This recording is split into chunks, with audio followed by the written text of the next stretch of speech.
Can we be honest for a moment? Just me and you? The church hasn't always been that good at unity. In any town or city, even just a decade or two ago, the story went something like this. Yes, we'd organise an annual Churches Together service, but if there are 15 different churches in a town, there are 15 different ways to do a service. So we did a hymn to keep those folks happy, and a song to keep those folks happy, and some liturgy to keep those folks happy. They were rarely very satisfying experiences. But in the last decade or so, as these same churches have come together powerfully in action, they've realised that even though there are 15 different ways to do a service, there's only one way to paint a playground or dig a garden.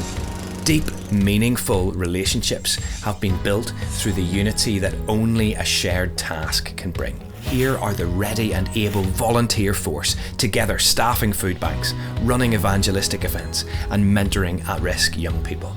Politicians can see this positive force emerging in their constituencies. So why is there still some awkwardness around the intersection of religion and politics? Especially as when you think about it, church leaders and politicians actually have a lot in common. People often wonder what on earth they actually do for the rest of the week. They live in the tension of having grand visions for a better world, but are often stuck just making sure the trains run on time or that church rotas run at all. One challenge is that it's almost impossible for a local church leader to know enough detail to be able to ask the right questions in support and challenge. It's hard for them to know what it's really like inside the political world, or in fact inside any of the other career paths represented in their congregation. I mean, we could start a bring your pastor to work day, but it's probably not very practical. The people who can best support and challenge are the other believers involved in that particular area of work. But in any given congregation, there may be just 3 or 4 people involved in education, 4 or 5 involved in business, or maybe just 2 or 3 involved in politics. There isn't the critical mass to form a meaningful group for training, support and accountability. But across the 15 churches in the town, there absolutely is.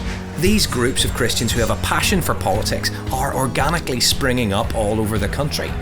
Unity is being found again through a shared purpose. So could you help get a group like this going in your area? And if you're a politician, could you offer your support?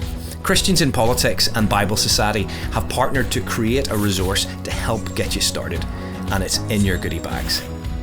Please join us and join in with this mission.